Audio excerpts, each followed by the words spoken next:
everyone. Welcome to TSP Weekly. This is your tech startup podcast for Thursday, July the 2nd, 2015. We are once again recording at the Communitech Hub today in the Beam Room. It seems like this is kind of our go-to room at Communitech lately. Good to be in here. Let's make some introductions. My name is Darren Conley. I am a local tech entrepreneur here in Kitchener-Waterloo. Joining me, as always, is my wonderful co-host, our much smoother-headed co-host these days, for those who have seen him around, Mr. Stephen Campbell. How are you today, Stephen? I need a new superlative other than wonderful. Let's work on that. Yeah, I don't know. What do you have any suggestions? But I'm feeling a little old of wonderful. How about demure? I like slick. Slick? Slick was good. Slick? We could say slick. Robust? Wow. Thank you. I don't know. No, I'm still not eating breakfast. It's still just coffee. Sesquipedalian? Adjectives are coming slowly to me. We'll work today. on it. Yeah. Email us and tweet us with some superlatives for us. You, our listeners, if you have any ideas, Stephen superlatives. So I am just finishing up midterms for my final semester at Conestoga College at the ITID program. So just had 3 midterms in a row. And we have a capstone deliverable Friday at 1 for our second iteration. Wow. So it's a busy time. Will the iteration be prepared properly? Absolutely. Yeah, we're looking good for iteration 2, and then iteration 3 is even easier. Right. So we're sort of implementing an agile methodology. So one of the positive things of that is that it gets easier as you go along, as opposed to the waterfall, which puts everything at the end. Yes. So we had to dive in early, but we're doing well. Oh. And our client who we're working for is going to be on the podcast later on. Oh, Kelly excellent! Lavelle. Can you tell us anything about it? Maybe we should wait for the actual podcast where we interview her. Yeah, she's coming up working on her project. It's called Motivation Minders. Okay. So it's down for the summer. It'll be coming back up in September or so. So we'll tell you more about it. Excellent. Nice little teaser of things to come. Yeah. Let's introduce our guests. So joining us today, we have Mr. Gerrit Nagelhout. Gerrit? Close enough. Did I say? How would you say it? Nagelhout. Nagelhout. I knew I was going to mess something up there. Gerrit is joining us from Aterlo. Very good. Nice. I always want to say like Aterlo or something like this, but apparently it's Aterlo. I'm going to need to be corrected at some point again in the future with that, but I'm going to try my best. Yeah, I want to put an L in there too. Right. Altero or something like that. But no. Aterlo. Aterlo. That's who we're talking. Aterlo Networks. Do you just call it Aterlo, or do you say Aterlo Networks? Like, what's the? Usually Aterlo. Yeah. Yeah. Okay, we can stick with just. So Aterlo sounds like it's Brazilian. Yeah. I don't know. I'm just throwing that out there. It could be, or it sounds like you might be at something or below it. It's at or low or. Come at me low, at or low. I don't know. It's much easier than that. Is it? Okay. Yeah, where does the name come from? Why don't we just ask you? So first of all, this has been the single hardest thing we had to do as a company, coming up with a name. Yeah. It was just impossible to find something unique. Yeah. Some new word. I've been down that path where you have like a thesaurus open and a domain search to see what's been taken. The whiteboard's up and painted. Right. We went through hundreds. So wow. The city we're next to. Yes. What is it? Well, there are several around Guelph. us, but there's Guelph, there's Cambridge, there's Waterloo. Yep, Waterloo. Okay. Take off the first and the last letter. Huh, interesting. So we're in Waterloo. It's the middle of Waterloo. Yeah, middle of Waterloo. Yeah. Waterloo minus the woe. Right. Whatever you want to think about. Wow. Interesting. I mean, whoa. I guess if you did that for Kitchener, you'd have like itchy knee. Yeah, don't do that. That's interesting. It doesn't work as well. It took me a minute because I've written it down as it sounds, not as it's spelled. So when you said you took off the beginning and the end, that's really neat. I like that. Yeah, that is cool. So you finally landed on that name. Now let's hear a little bit of what you actually do. So what does Aterlo do for the world? Yeah. So in a nutshell, we help people with slow internet enjoy high quality video streaming such as Netflix. Right. Okay, that's and how do you do that? What's the? It sounds what's like magic. Yes. Yeah. So the magic is we actually download the content in the middle of the night when the network is not busy. Right. Preload it all into the home. And then the next day you can watch it at high quality. Interesting. So that's the secret behind that. So is there a special piece of hardware to store that, or you make use of the user's existing hard drive or something? Or? Yeah. So our software is called Night Shift. Right. We had to come up with something much more easy to type in and Then say Aterlo, yeah, sure, So sure. Night Shift is the product. Yeah. Night Shift runs on home routers with a USB drive attached for storage. Okay. So it automatically then works with any. We currently support just Netflix, but more coming in the future. Yeah. It automatically works with any Netflix players that you have attached to it. Okay. Interesting.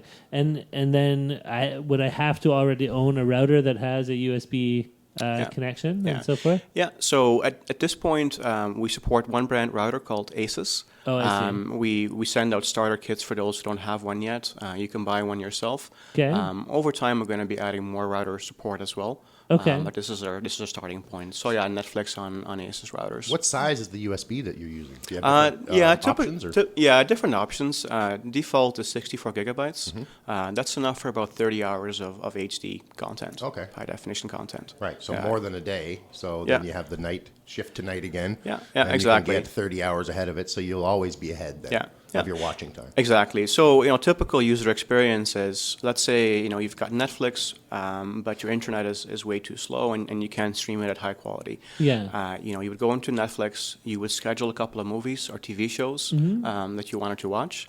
Yeah. That night, our software, we have both software running on the router as well as a cloud component. Yeah. Our software will download that content the whole night if it needs to. We know when the network isn't busy. Yeah. The next day, you go back into Netflix again, you start playing the movie, and it streams it from USB instead now. Now, when you say you go into Netflix and decide to schedule to watch a movie, I mean, my Netflix interface that I use is it's like an interface built into my smart TV already, and it doesn't really offer me the chance to watch something later. So is it some software of your own that's running on top of Netflix? Doesn't sound very smart then. No, it's a good question. So our goal is to integrate as closely as possible with the existing players. We want to keep the user experience identical to what you're used to. It's just going to work a lot better for you. So today the way it works is to schedule a movie, you watch a few seconds of it. Oh, I see. We recognize that and grab the rest of it that night. And what would I see when I start watching those first few seconds? Then it just kind of stops. The Universal thing, the lion roars, the whole thing. Yeah. No, it just you just hit play, you watch for the video to show up, and you go back out again. That's it. I see. That's all You just have to exit do. it, and then it'll queue it for Kind of like Yeah. selecting it then. Oh, okay. And then the next thing we want to do is the My List feature in Netflix. Yes. Familiar with that? Yeah. We'll integrate directly with that. So anything you add to My List will download automatically. That's where we want to end up in the coming months. Excellent. I've added so many things to my list. I think I would fill up the hard drive just with that list alone. You're all scattered, You'd have to change how you use it a little bit. Yeah. But, and then the other aspect is so there's a scheduling component where users can choose movies and TV shows, but there's a predictive aspect as well. Interesting. And this works really well with TV shows. So let's say you want to watch House of Cards. When you go in, you watch a bit of it the first day. It grabs episodes 1, 2, 3, 4 that night. The next day, let's say you watch 1, 2, 3, 4, it'll automatically grab the next 3 again, and it'll just track you and stay ahead of you at all times. So it's really quite transparent to the end user. It just kind of magically works. Yeah. Is there a way that I can directly access the storage unit and like delete anything that I've decided maybe I don't want to watch that after all, or do I just let it self-regulate? Get underneath the hood. So you let it self-regulate. As you've watched content and it needs more space, it will delete it automatically. Okay. Yeah.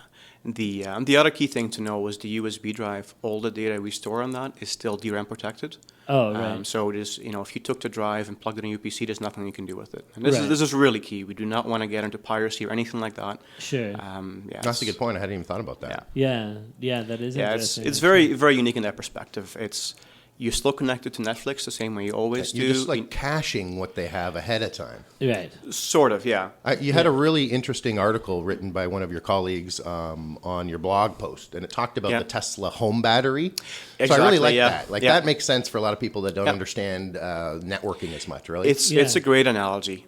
Can you tell us a little bit about that? Sort of it's the doing laundry after 7 o'clock for me. Really rings true. No, it's a great point. So electricity has peak times and off-peak times. So there's certain times a day where everybody's home, making dinner, doing their laundry, whatever, and there's much more load on the grid. Yeah. And to try and encourage people to spread out their usage of electricity, they have different data plans, different pricing plans for different times a day. And the Tesla battery concept is if you can put one of these huge batteries in your home, you can fill that up when electricity is cheap. At night? At night. Yeah, perfect. Yeah, at night. Yeah. And use it the next day. So then I don't have to wait till 7 o'clock at night to wait till the electricity's cheaper to do my laundry. I can do it at 5 o'clock, start my first load. Yeah, exactly. And that's the same way with you. Yeah, I'm watching House of Cards at 5 o'clock instead of having to wait till 10 where it streams better for me. That's exactly it. So network traffic very much has peak and off-peak. Yeah. And you can probably guess what the peak time is. It's evening. Right. Everybody gets home from work, has dinner, wants to watch a movie, and the network slows down for everybody, and you start getting buffering, lower quality, and whatnot. Yep. So, and this is really where our concept came from. That, the whole idea behind night shift was, we have a lot of experience with traffic management from our previous employer, Sandvine. Right. So we really started noticing the trends of peak versus off-peak traffic, and service providers pay for their capacity based on what they need for the peak, and then there's a whole bunch of free capacity available the rest of the day. So at the same time, streaming video is, as you guys well know, is really taking off. Yeah. It's now, Netflix alone is over 30% of a typical network during peak. So with that in mind, we tried to think of a solution to that. And then that's where the name Night Shift came from. How can we shift that usage to the night? And that's exactly what we do. Gotcha. Very cool. Now, if I was just Joe, internet user, let's say I live out in the country and I have a slow connection, or I have even a dial-up connection maybe. So, strangely enough, there are people out there who still have these kind of things going on. How would I go about making use of your service? I've heard of you. Do I call you up? Is there a website where I place an order? Yeah, good question. Kind of walk me through the customer experience of bringing on a new user, if you don't mind. Yeah, absolutely. So we have a new website. We started with Aterlo.com. Yeah. Nobody could spell it.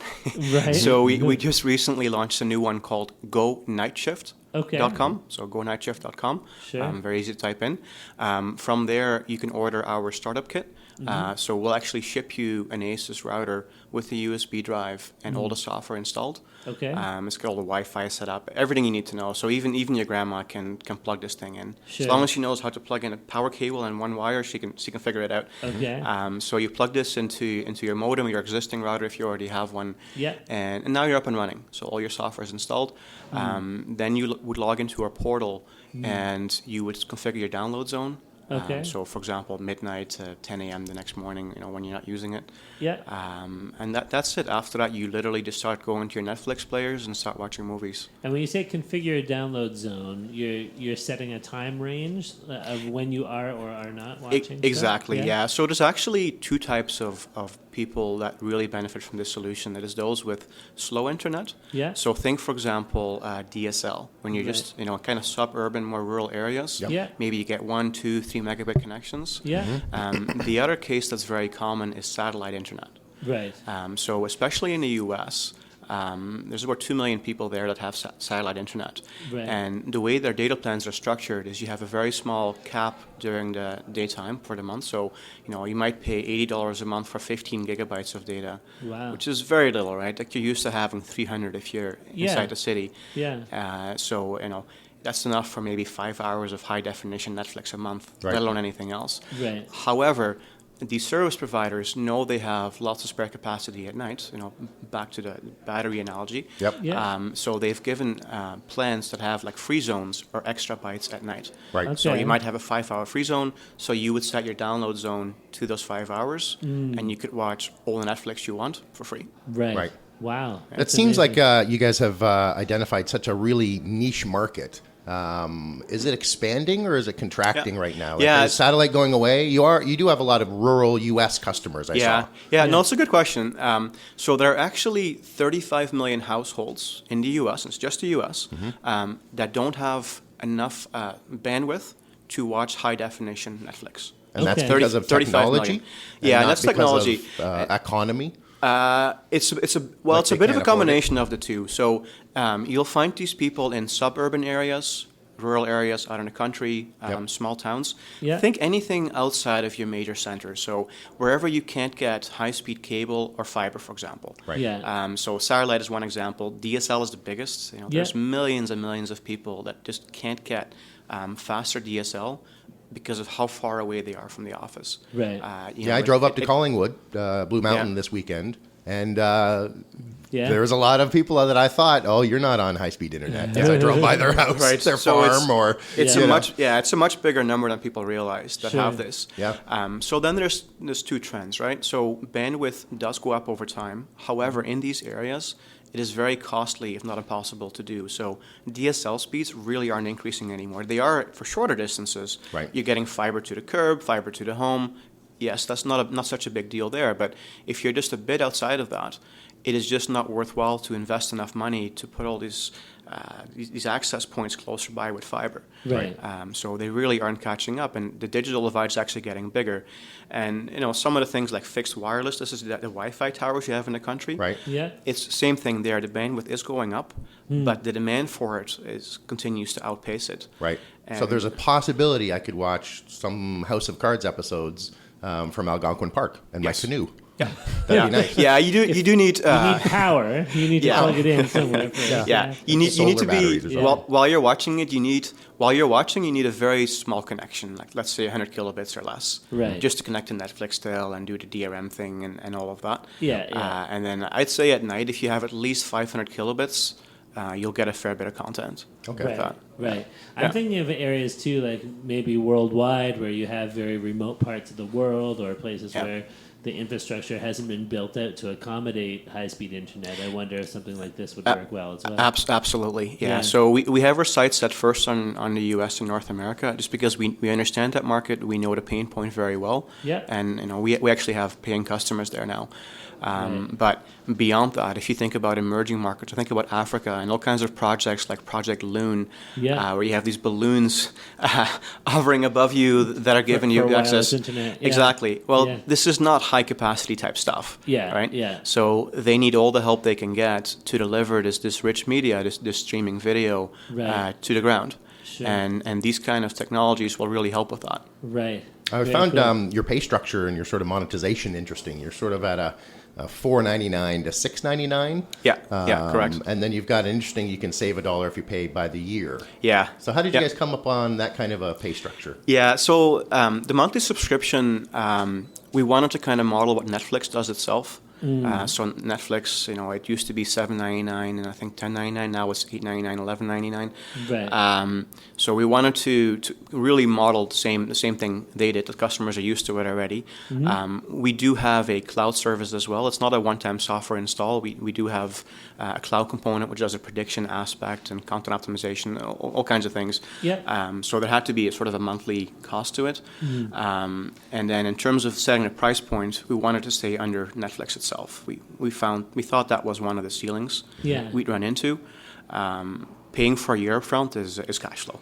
Yeah. Right. So give our customers a discount and we get some money up front. Well, and I think a lot of people in their minds are going to think, I'm not going to pay more for the service that helps Netflix than I'm paying for Netflix itself. Yeah, right? some actually will. But yeah, there's enough. certainly, the other one is economics, right? So a lot of people out in the country have limited entertainment options to begin with. Right. If you can't get high-speed internet, you don't have cable TV either. Right. So your only option is quite an expensive satellite TV. Yeah. So you might pay $80-100 a month for that. Right.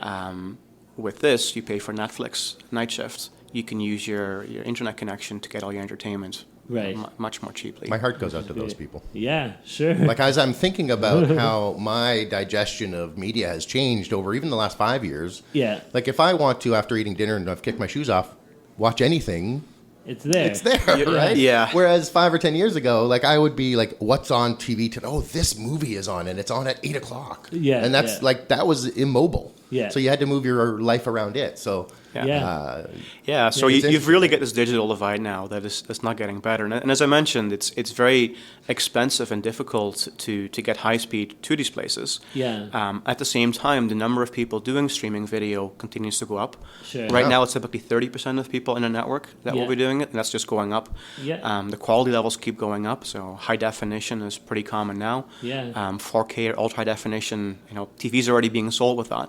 Sure. It's double the bandwidth again. So we're seeing a lot of that. Yeah. There was an article in the CBC earlier this week, I don't know if you saw it, about Eastlink. Okay. So Eastlink is a service provider that provides internet to rural people in Nova Scotia. Right. And they got some government funding a few years ago to build out this network to reach all these people. And they had some pretty ambitious goals, and you have to cover everybody and things like that. And they did that. Yeah. And they delivered typically 1.5 megabit connections. Just now, this week, they announced that they are going to put on data caps of 15 gigabytes for the month as well. Oh, wow. Because they can no longer sustain all the streaming video on their networks. They're going crazy. It's a party. Exactly, right? So they got a lot of catching up to do. Yeah. So as more people come online, it's great when you add an account. This is your main source of entertainment. Yeah. But it's clogging their networks and they can't do it anymore. So our technology can really help providers like this as well to get the most out of their networks. Sure. I'm just imagining like a bunch of researchers in a facility in the Antarctic or something, and they're like, finally we can watch Game of Thrones at the South Pole with our satellite internet hookup. The one interest that we've gotten is mining camps, for example. Oh, right. Okay, yeah. Too, right? So you have a whole bunch of young guys, girls, whatever it is, that have nothing better to do than and power stream Game of Thrones. Yeah, and they can't because they'll have one satellite link coming into the camp. Yeah. So we're working with some of the companies to try and deliver some good streaming video to them as well. Sure. Now, maybe this is a ridiculous question, but is there any I certainly hope so. Is there any benefit to something like working on the upload side of things too? Like if you have people who have large amounts of data that just simply because I know a lot of service providers don't put a lot of thought or emphasis on improving upload speeds. Yeah. It's download speeds that people are concerned about. Yeah. But you could have people who have large amounts of data that they need to upload that it would be in their best interest to schedule it for a better time. Yeah. So TSP Weekly is now on YouTube. So Darren's been doing a lot of uploading of content. I have actually, right. but, It may be top of mind. So go check out our YouTube channel. Yeah, nice plug there, Steven. Thanks. Just work that in. But sorry, So the same concept definitely applies to different types of content. Yeah. Video is the biggest, which is why we started there. Yeah. The other one to think about is software downloads, like iOS upgrades, Android upgrades, those kind of things, and preload those at night.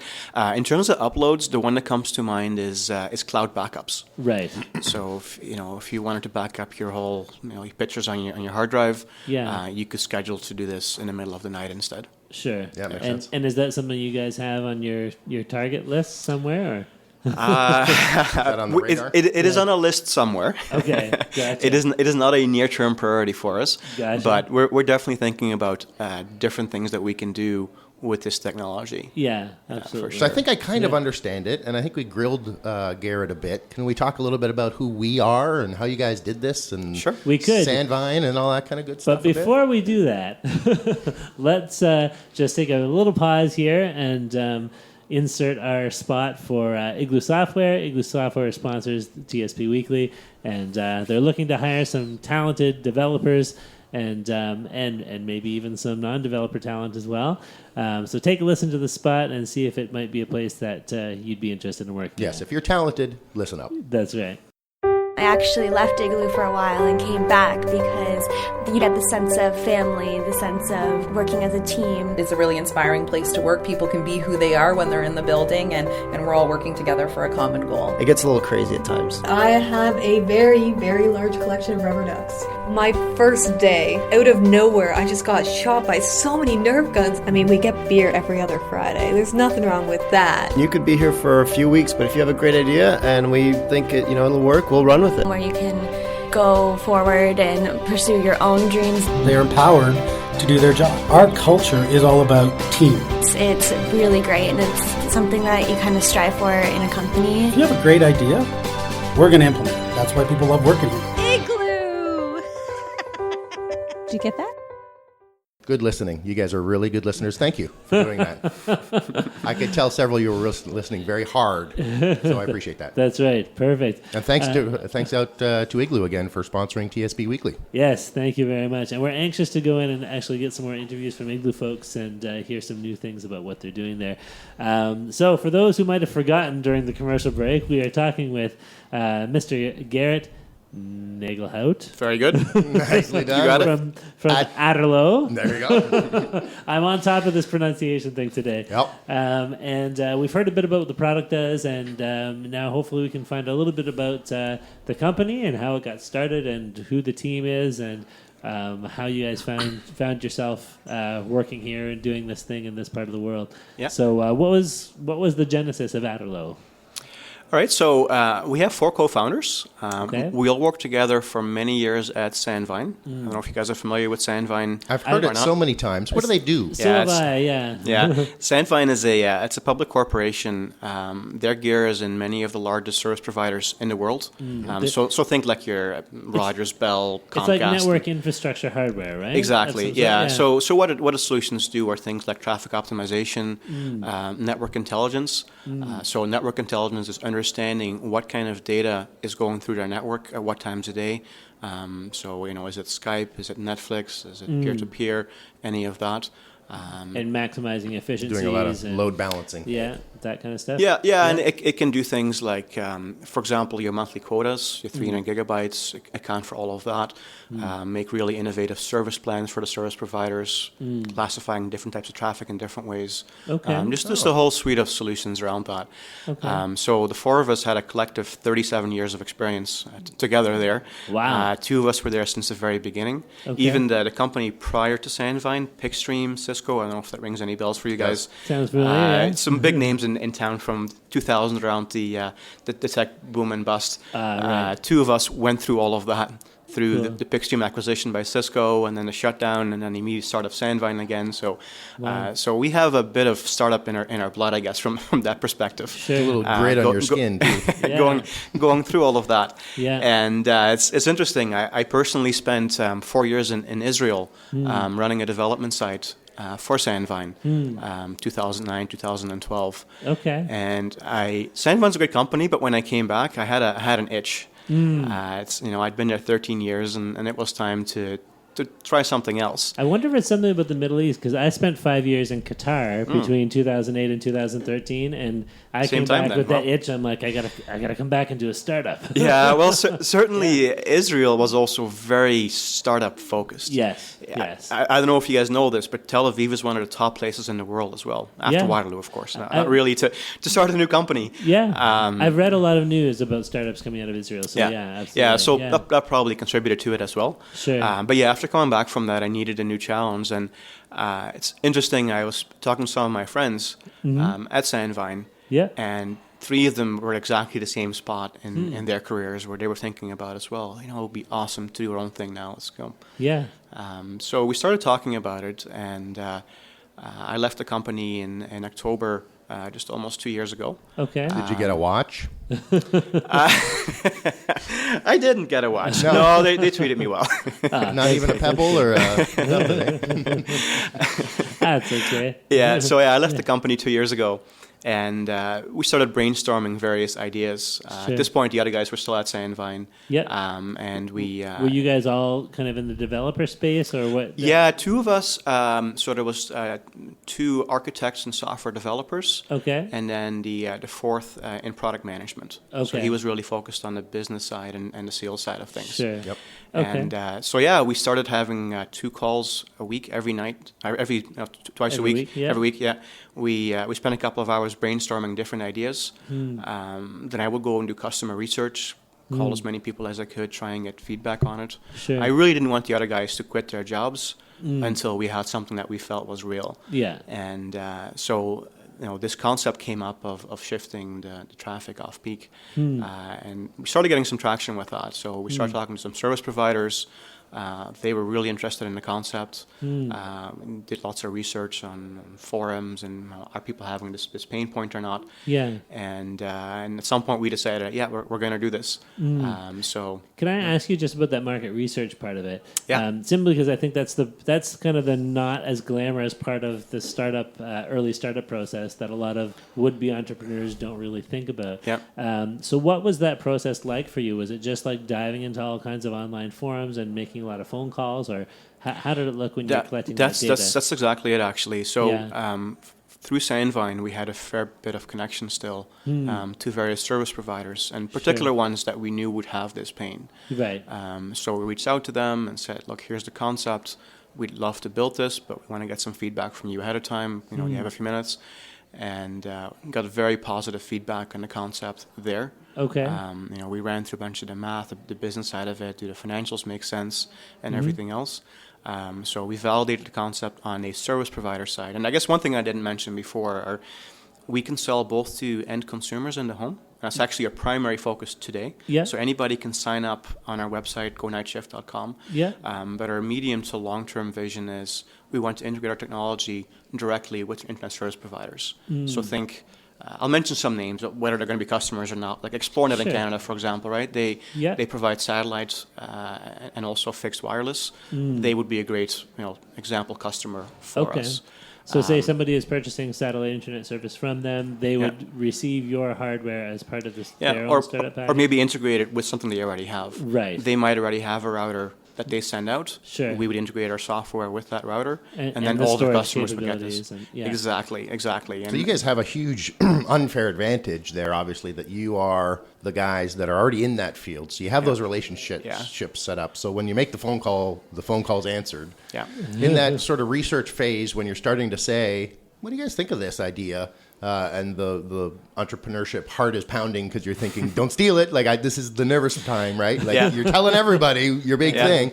Did you come up against any competition? Like, was anybody else doing it or thinking about it? Or did you have that fear, like, oh, I shouldn't have talked to them because now they're in the... They're just going to build it into the car. How does... Talk me through that little process. The general advice you get, actually, as a startup is don't be afraid of that. Right. Tell everybody. Tell everybody and get as much feedback as you can. Yeah. So we weren't too worried about that. And yes, we do have an unfair advantage being in the space. So it's both our history, our technical experience, as well as the fact that we have connections to Sandvine still. Yeah. The CEO of Sandvine, Dave Caputo, is on our board of directors. We talk to them all the time still. Cool. They have a massive sales force all over the world. Yeah. That so we no have time indirect in that access process, you sort of looked at each other and or came up against anybody that said, "Oh yeah, those guys are doing something like that too."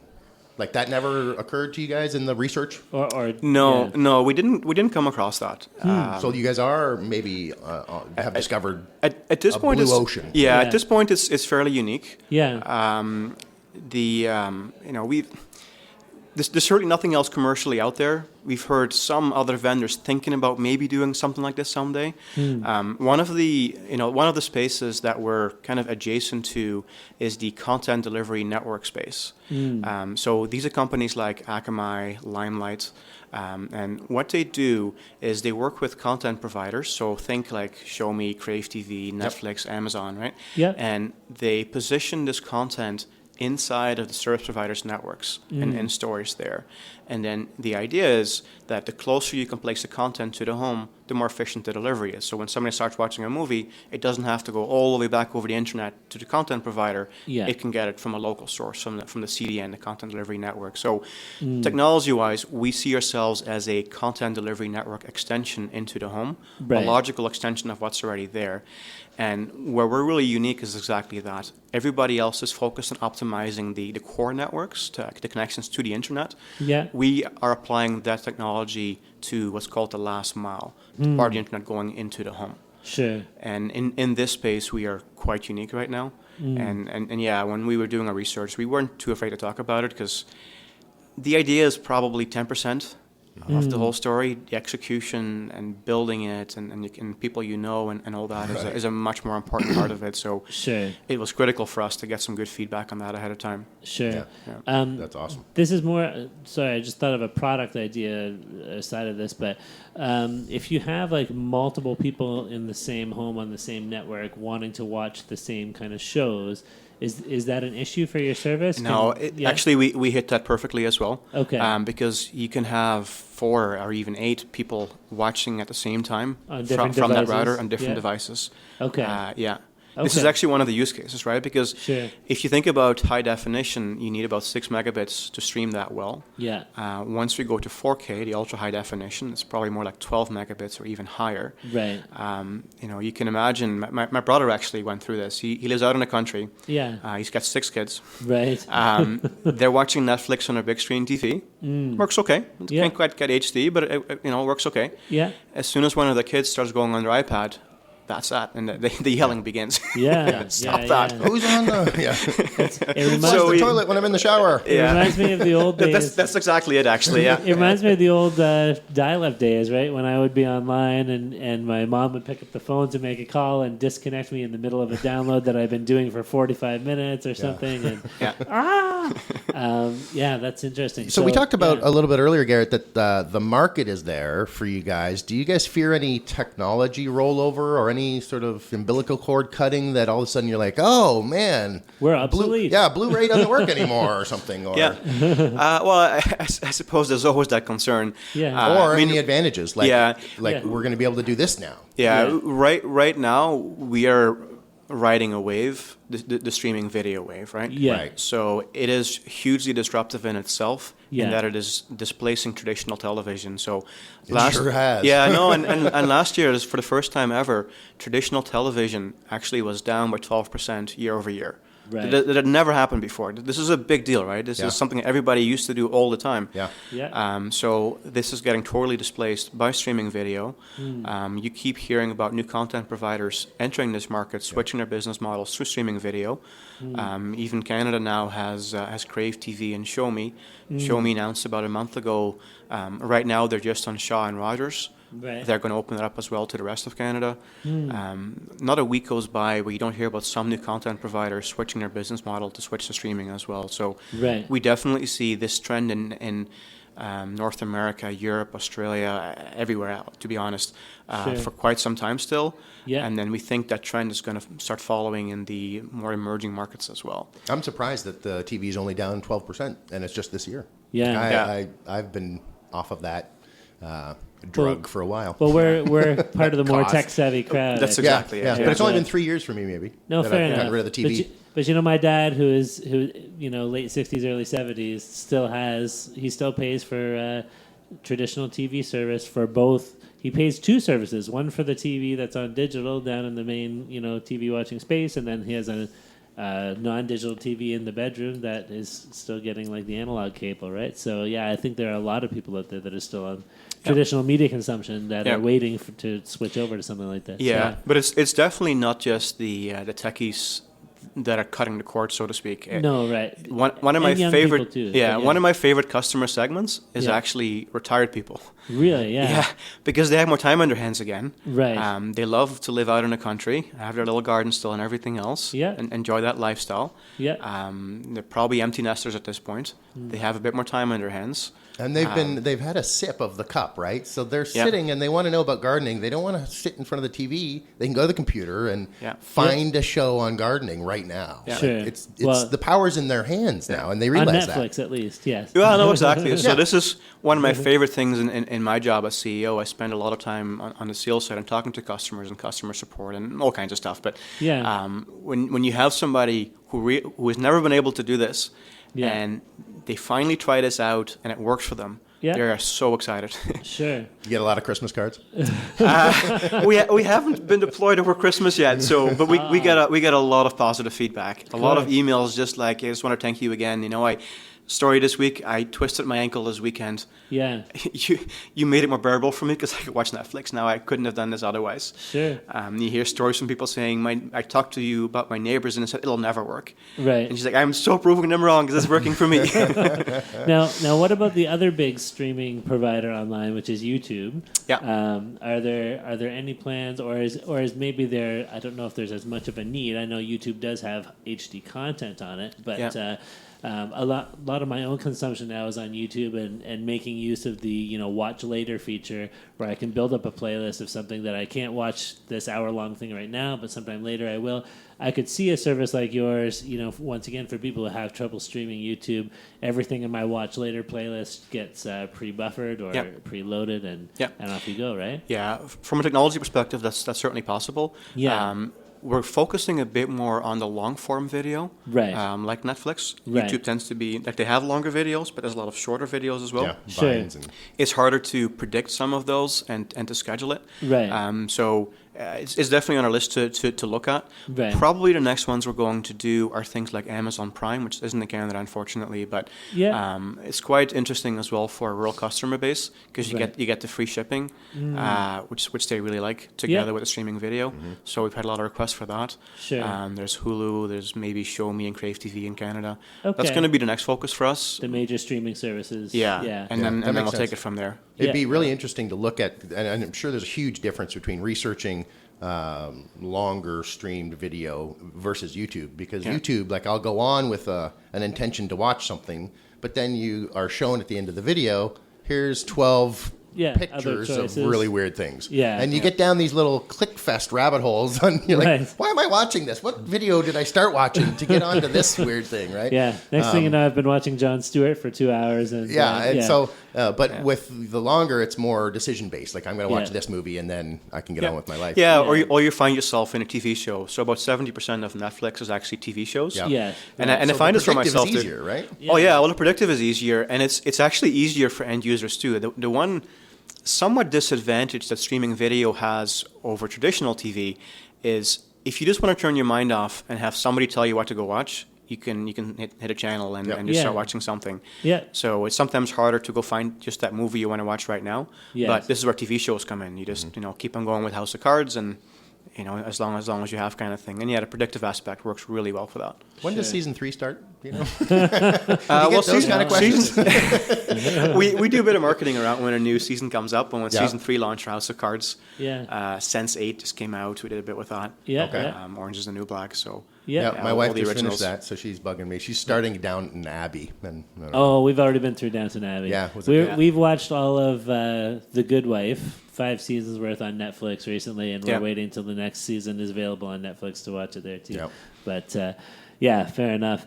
Now, I just want to get back to the actual story here. So, how far have we gotten? You guys have gotten together. You decided on what you were going to build. You went out and One person's and- quit so far. Yeah. so did you start building the prototype right away as soon as you knew what you wanted to do? Yeah, so we in our spare time we built not necessarily a prototype, but we built a analysis tool. One of the small service providers that we had been talking to was quite keen in working with us, volunteered to let us monitor some of his traffic. So we ran an analysis tool to see how effective our prediction algorithm would be and things like that. Okay. That's a And- big score, eh? That was a huge score. And Yeah. that analysis You get very tool- lucky with that. The analysis tool is something that you guys designed yourself? Yes. Or? Okay. Yeah. Cool. Yeah, So that was ourselves. kind of your first product. It was, yeah. It really was meant just as a prove that we can make a big difference in these networks in terms of optimization. Sure. Sure. But yeah, so that's the first thing we did. Yeah. What languages are you using? C++. build this Well, C++ quite a bit for the software running on our router. Yeah. Python on the scripting side.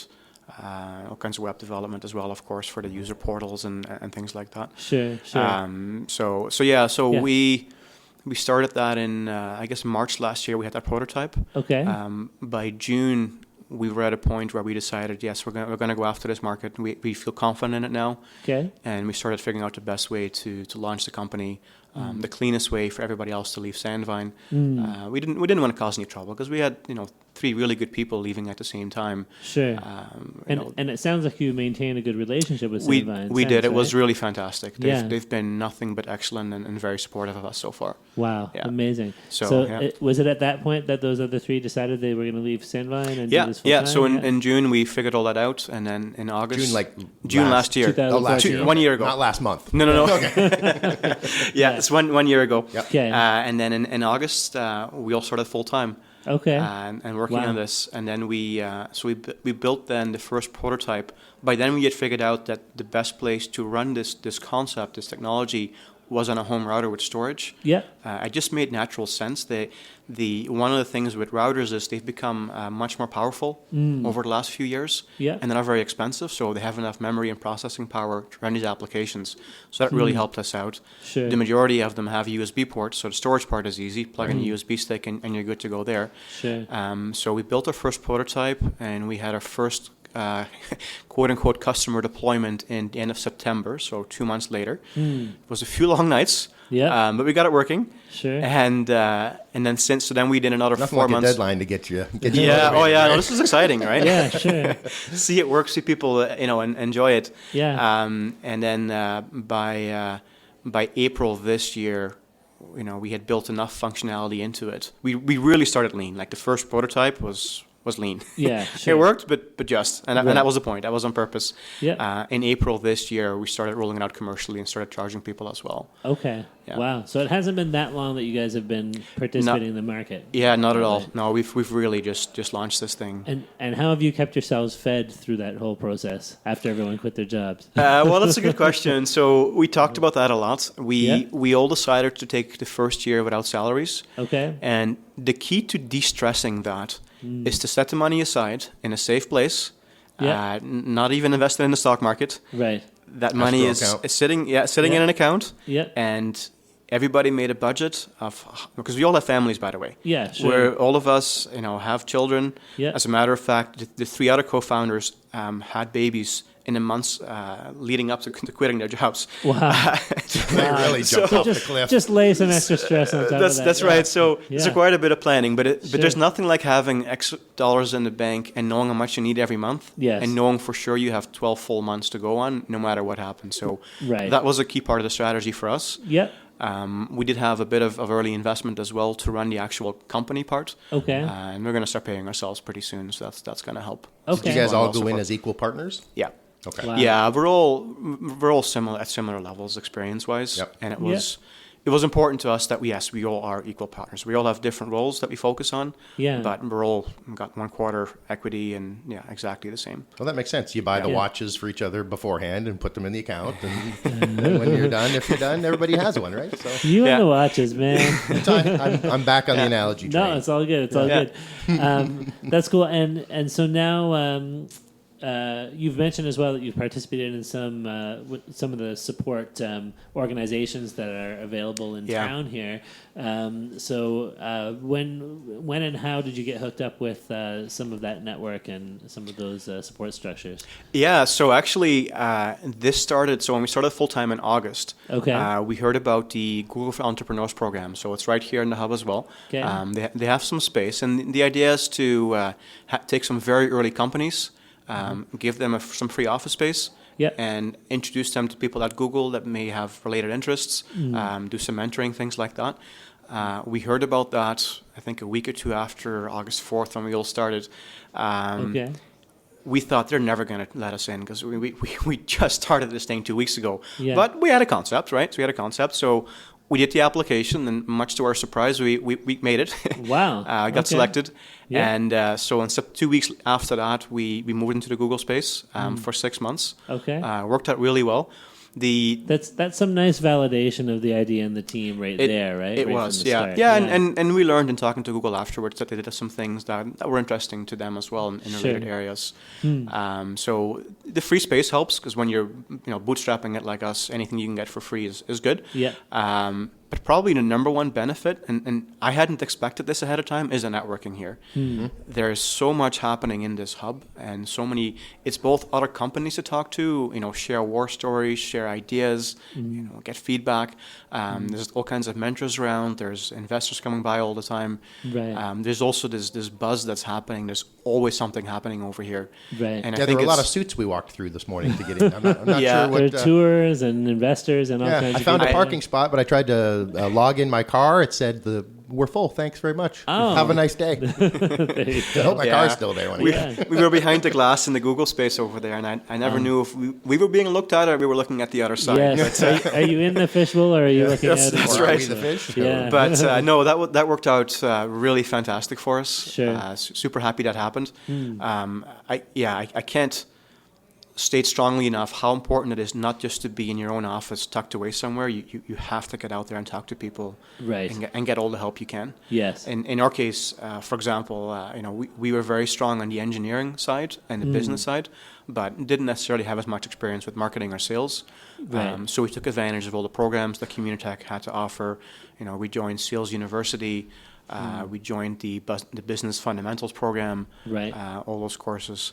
I just finished that program myself recently. Okay. Yes. Yeah, no, it's good. It's good. It at least tells One more you secret handshake to add. Yeah, that's it. It at least tells you what to watch out for, Yes. and that this area exists, and you need to keep it in mind. Yes, and it taught me how boring I actually found accounting. Right. Having sat through the accounting seminar and all that kind of stuff. But So yes. Gerrit, how is that process going? You guys started with one customer and now you have 2 more? How's that? So we are we're signing up every day new paying end users again. Wow. So every day we're increasing that. And we still have pretty modest numbers, but yeah, every day.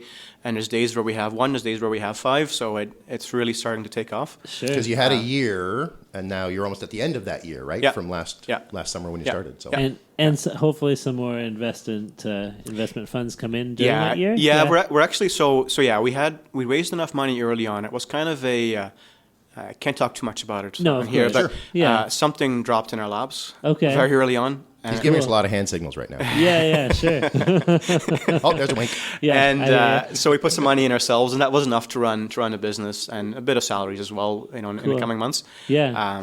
We are now in raising funds as well, so we're talking to various investors, talk to IAF, talk to different groups. Okay. So and we are if any of them are listening to the podcast, then hopefully they know about you now, like potential investors. Yeah, absolutely. Aterlo.com or gonightshift.com for our product. Yeah, perfect. That's awesome. And you are also part of, I think, the Rev program now at Communitech, right? Yeah. So we finished the Google for Entrepreneurs program. I guess it was February. Right. And then we're thinking about, well, what do we do now? Right. At this point, it's one of the 4 co-founders lives at home in Miami. He's based in the U.S. Okay. So it was 3 of us here. But we quickly learned that we do need an office space. Right. Just everybody working from home is really not the same. Yeah. So right around that time, Hyperdrive kind of got rebranded, and it went from having a equity stake focused more on the investing side to a sales accelerator. Right. Revenue. Exactly, revenue focused. And we were just at the tail end of our beta phase, thinking about launching this thing, starting to charge for it. So it was perfect. It was just exactly the right timing, and so we applied for that, made it in, and I guess it was April we started. Yeah. The first day that I walked into the ref space, we got our first paying end user credit card. Wow. Not because of ref yet, but the timing was great on that. So it is a good sign. Yeah. So since then we've had a ton of marketing help, mentorship, and all that. Yeah. To really help ramp that up. You found it to be a useful program. I know this is the first kind of cohort for Rev specifically. So you guys got kind of guinea pigs for what they're doing, I think, right? It is definitely, to us it was super useful. Yeah. I think like any program, it's all about what you put into it and what you want to get out of it. Sure. If you ignore the program, it'll ignore you, I think.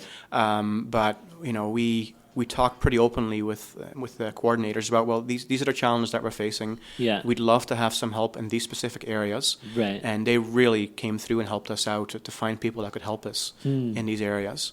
Cool. So it's been great from that. So, the mentorship aspect has been good. The marketing help especially has been really good. Yeah. What have you been tweaking? Has it been the marketing, or is it like the customer onboarding experience, or what are the little tweaks? Has the product had to go through more iterations? Yeah, is it engineering tweaks that you're making, or?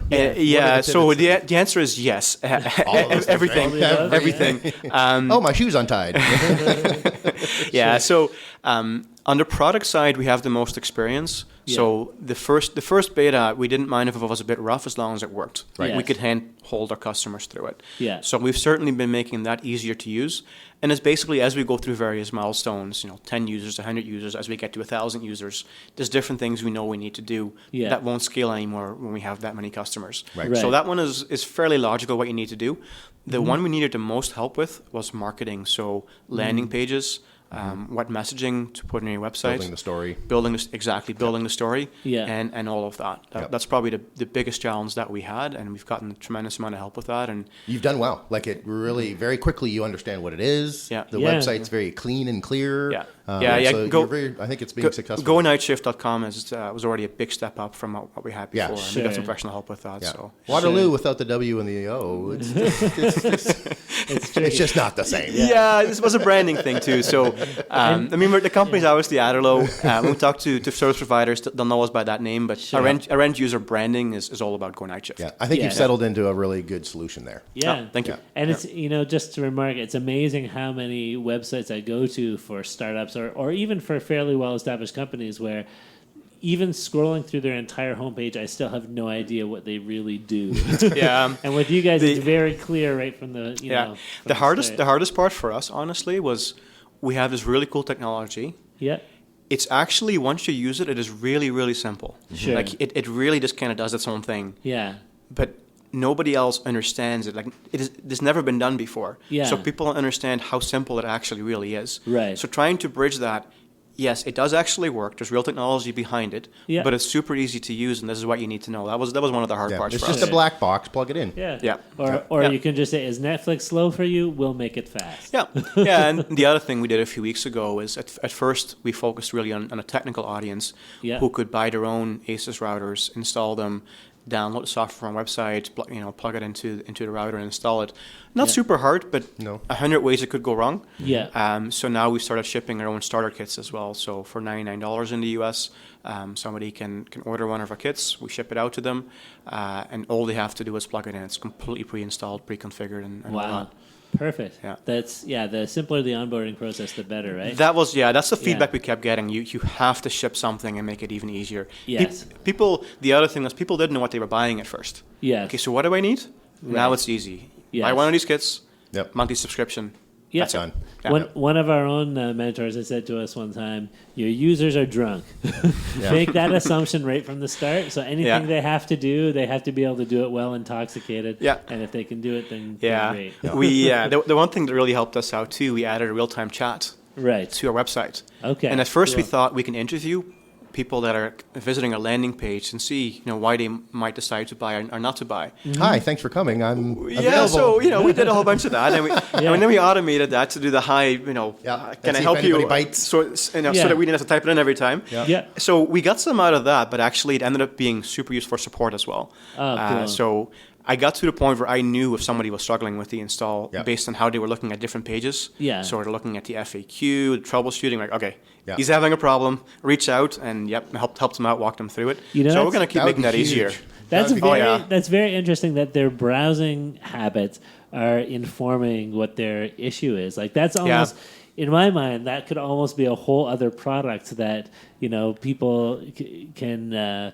when you see how they're using your site, then you can have a little pop-up saying, "Are you having problems with this?" And it's almost like a psychic warning. Yeah, it makes so much more sense for me as a customer than be, "Hi, how are you? Yeah, I just got to your homepage. Give me a minute, buddy." Like it's the salesman, pushy salesman, right? Yeah. But if I'm already at your site for a couple minutes and I am obviously struggling, then that is the time for an intelligent salesman to come up and help me, right? Yeah, so and that makes much more sense. sense. And I've gotten enough practice that all of us are doing this. We can generally tell. And when we see somebody struggling and we reach out to them, they're super happy. Right. And our support is one of the top things that we have as well. Oh, cool. Sure. We don't let them drown. No, absolutely. And most of the time it's actually pretty easy, but for those that do need help, we're always there. Yeah, absolutely. Yeah, he's like, I just want to watch a movie, buddy. Can you please help me? Listen, we're coming up on our time limits here, and we didn't even get to the Thunder round, which we used to call the Lightning round, but apparently Lightning is soundless and Thunder is, we won't explain that again. Yeah, do you have any sound effects that that you're good at making? Yeah, we've been introducing this round with guest effects. Guest sound effects, yeah. What do you think? Any beep boops or lion roars or impressions? I really don't. Really? Can you do a good impression of like the old school like modem connecting to the internet through dial-up? I'm afraid I'm much too boring for that. Fair enough. I'm sorry. Fair enough. That's okay.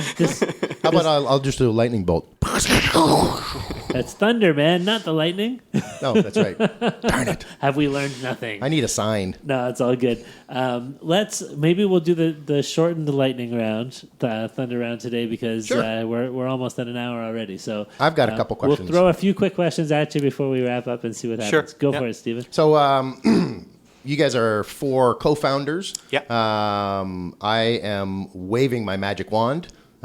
to pay for employee number 1, number 2, and number 3 for you guys. Yes. So what do those people look like? What are they going to do in your company? How are they going to help you? Yeah. Okay. So very first person is a full-time marketing. Okay. Somebody who has some experience in this space, and especially on the to-consumer marketing, but is hands-on enough to do content optimization, SEO, and all of that. Help us get end users to our website. Yep. That is the number one. The second one would be some junior developers. Second and third, probably junior developers, and help us add more content, more support for more routers, more features, lots of really cool stuff like that.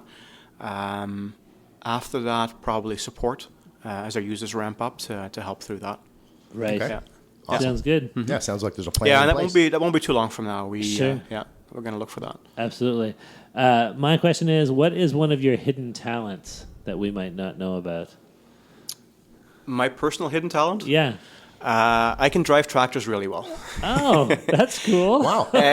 So I was Never heard that one yet. born and raised on a farm. Okay.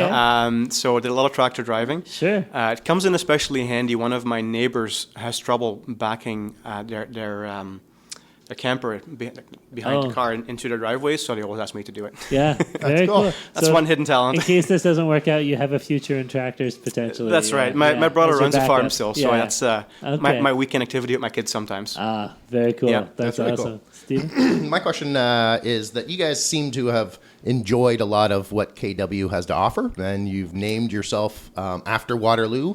What are some of the ways that you guys are thinking of or actually giving back to the community now? Yeah. So I've gotten a ton of mentorship. All of us gotten a ton of mentorship. So I've already found people that are like 6 months or a year behind us, new startups. Whatever we can do to help them is a really natural one. So we're always happy to share any advice that we've learned. That's probably the biggest immediate one that we would That's something do. that we That's see awesome. here a lot. Yeah, Is it's that really willingness key. to help. Yeah. Yeah, and I think it's, as people have some good exits and they then invest in the next round of startups. And it's something that the whole Pickstream and Sandvine thing before us is doing, right? So Sure. we've seen these companies do good things like that to help out other entrepreneurs. So that's a Yep. big part of the ecosystem. Awesome. That's awesome. Yeah. That is good. My question is, where am I here? Yeah, my question is, what is one startup skill that you feel that you might need to get better at? One startup skill, Uh-huh. marketing. Okay. It comes back down to that. My personal background is development.